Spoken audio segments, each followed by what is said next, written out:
Boker Tov, Shavua à tous mes amis, on va reprendre l'étude de Pirkei Avot. On est arrivé à la Mishnah Dalet, la Mishnah 4, qui dit comme ça.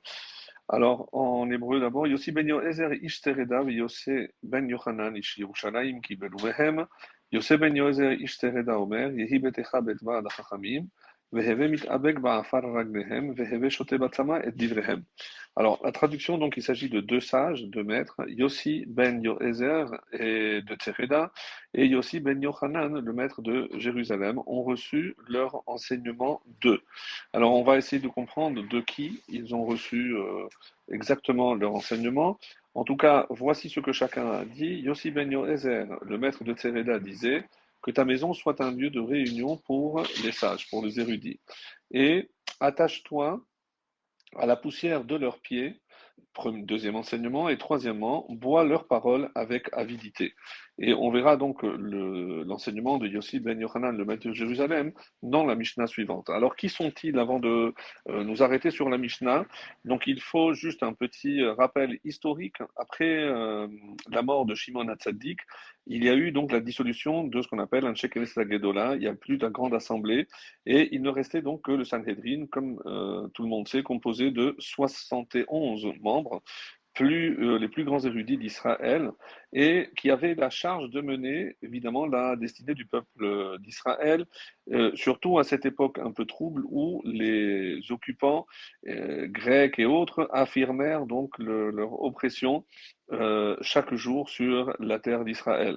Alors que Antignos Ishsocho, l'élève désigné de Shimon HaTzadik, prenait la relève en étant nommé Av Beddin, ou ce qu'on peut appeler aussi le chef du Sanhedrin, il s'avéra qu'il fallait aussi un dignitaire qui soit capable, en dehors, en fait, outre d'être un Talmid Chacham, un sage, mais il fallait aussi qu'il soit capable de gérer les relations avec le pouvoir. Et c'est ainsi qu'à la mort d'Antignos, c'est son élève de prédilection, Yossi ben Yochanan, qui est cité ici, qui prit la charge de Av Beddin par sa grande érudition et sa sainteté qui était très connue, très grande, même s'il n'avait pas évidemment le charisme de son maître Shimon HaTzadik, qui lui, tout seul, était capable de mener aussi la direction, non seulement spirituelle, mais politique du peuple juif. Alors, va apparaître un nouveau poste, hein, celui de Nassi. Nassi, on ne va pas traduire par président, mais presque, ou plutôt prince, dont la fonction au sein du Sanhedrin, non seulement était d'ordre religieux, mais aussi c'était surtout de gérer la destinée du peuple juif sur le plan politique essentiellement. Et c'est ainsi que, durant des générations à venir, la direction du Sanhedrin fut tenue par ce qu'on appelle en hébreu un zoug, on peut traduire par un binôme, qui va perdurer jusqu'à la disparition du Sanhedrin à l'époque donc du Talmud. Le premier Nassi fut ainsi un autre élève d'Antignos, qui était Kohen, et il s'appelait Yossi ben Yoézer, celui qui vient d'être cité ici. D'après certains commentateurs, Rabbeinu Yonah, Rabbeinu Bechaye, Yossi ben Yochanan et Yossi ben Yoézer furent les élèves aussi bien de Shimon HaTzadik à la fin de sa vie et aussi d'Antignos. C'est pour ça que la Mishnah précise, ils ont reçu deux. De qui? De Shimon HaTzadik, mais aussi de Antignos Ish Socho, tandis que d'après d'autres maîtres comme le Meiri, ils apprirent toute leur Torah d'Antignos et les membres du Sanhedrin qu'ils dirigeaient puisque d'après eux, Shimon HaTzadik était déjà mort. Voilà un petit peu pour l'historique concernant donc ces deux maîtres. Et maintenant, on va voir ce que le premier d'eux nous enseigne. Que ta maison soit un lieu de réunion pour les érudits. N'oublions pas aussi le contexte historique où souvent, et surtout avec les Grecs, il y avait des décrets interdisant l'enseignement de la Torah en public.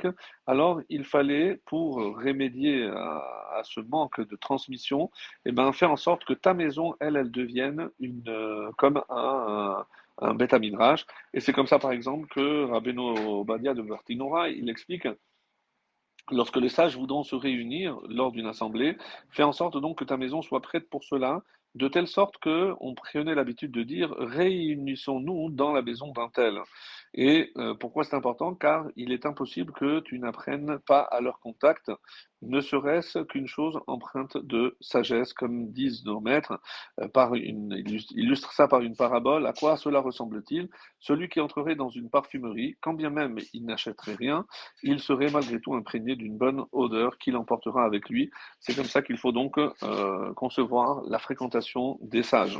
Et dans un autre contexte, on explique également que Bet Va'ad Chachamim, on retrouve trois lettres. Bet, c'est le Va'ad des Chachamim, les initiales, c'est le Bet, le Vav et le Lamed, que l'on retrouve dans la Torah. En effet, la première lettre de la Torah, c'est le Bet, la dernière lettre de la Torah du mot Israël, c'est le Lamed, et dans la paracha de Shemini, que nous avons lu il n'y a pas longtemps, Olech al Gachon, dans le mot Gachon, qui marche sur le ventre, le Vav de Gachon est plus grand pour nous signaler que le Vav est la lettre médiane. Donc, si je compte le nombre de lettres de la Torah, la première est le Bet, celle du milieu, le Vav, et le Lamed, la dernière. Bet Vaad Chachamim, c'est-à-dire c'est comme ça que tu introduis toute la Torah chez toi, à travers les réunions que tu peux faire en invitant des maîtres de Torah chez toi. Et une fois que tu les invites, attache-toi à la poussière de leurs pieds. Qu'est-ce que cela signifie? C'est qu'il te faut sans cesse suivre leurs pas, parce que c'est comme ça que tu vas apprendre à servir Hachem, à l'image de celui qui marche et soulève de la poussière sous ses pas, et celui qui marche derrière, eh ben, il est obligatoirement touché, submergé par la poussière que le premier soulève à ses pieds. Deuxième explication que nous propose Rabbeinu Obadiah de Bartinora, assieds-toi à leurs pieds sur le sol.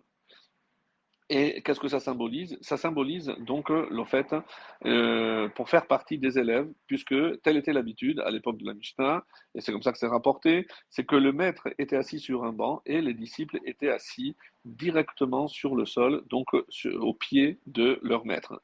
Et enfin, bois leurs paroles avec avidité, mais avant cela, euh, par rapport à la poussière, il y a une très belle explication de Rabbi Chaim de Vologine qui nous dit que le mot mitabek est tiré du verset Vaillez avec Ish Imo. Dans Bereshit, le chapitre 32, le verset 25, un homme s'est agrippé à Yaakov, où il désigne donc une attitude de combat, car c'est une guerre qu'il nous est commandé de faire dans la Torah.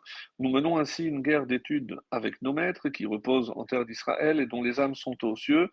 Euh, et qui laissèrent après eux leurs livres. Grâce à ces livres qui sont dans nos maisons, alors celles-ci deviennent des lieux de réunion pour les sages, parce que même s'ils ont disparu, à travers les livres, nous gardons leur enseignement et on nous avertit de devoir livrer combat et de faire la guerre à leurs paroles et de répondre à leurs objections. Mais que l'amour de la vérité ne nous égare pas et gardons-nous de parler avec orgueil ou dédain lorsque se présente une occasion de marquer notre désaccord avec ses maîtres. Et que nul ne s'imagine qu'il est aussi grand que son maître ou que l'auteur du livre, mais que chacun sache au contraire que plusieurs fois il ne comprend pas les paroles ni l'intention de celui-ci. C'est pourquoi chacun doit faire preuve d'une humilité toujours plus grande, et tel est le sens de la formule colle-toi à la poussière de leurs pieds qui pose comme condition à la guerre de l'étude qu'elle se déroule à la poussière de leurs pieds, c'est-à-dire dans la soumission et l'humilité. Et la dernière partie, eh ben, c'est boire leurs paroles avec avidité, comme un homme qui est assoiffé, qui boit à satiété, et non comme un homme qui serait déjà repu, presque écœuré de ce qu'on pourrait lui servir à manger, et à ce moment-là, il rejetterait. Donc chaque fois qu'on appréhende pour l'étude de la Torah, on doit le faire avec avidité, parce que c'est comme ça que la Torah, qui est comparée à l'eau, va étancher notre soif de connaissance et aussi de Avodat Hashem pour mieux servir notre Créateur.